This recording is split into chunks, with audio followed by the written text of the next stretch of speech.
হচ্ছে পাহাড় থেকে ভার্চুয়াল মাধ্যমে বিজয় সম্মেলনে যোগ দিয়ে কথা বলছে। ভবানীপুরের জনবিন্যাস কি বদলে যাচ্ছে? মুখ্যমন্ত্রীর কেন্দ্রে তাহলে বহিরাগত কারা, আর কাদের মধ্যেই বহিরাগত এন্ট্রি? নাম না করে বিজেপিকে নিশানা বানিয়ে। দেখুন, প্রথম কথা হচ্ছে উনি বলেছেন যে গরিবদের জায়গায় নাকি বহুতল উঠে যাচ্ছে। বহুতল করার পারমিশনটা কে দেয়? মোদিরা ওখানে বসে ফিরহাদ হাকিম সাহেব দেন।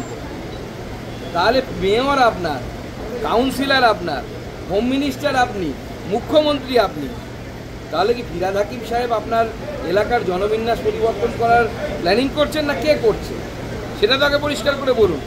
এখনও পর্যন্ত কোনো তথ্য পশ্চিমবঙ্গের কোনো সরকারি দপ্তরে নেই যে অন্য রাজ্য থেকে লোক বাড়িঘর বিক্রি করে পশ্চিমবঙ্গে বাড়িঘর কিনছে। ব্যাপারটা উল্টো। আমরা বিগত বেশ কয়েক বছর ধরে ব্রেন ড্রেন দেখতে পাচ্ছি।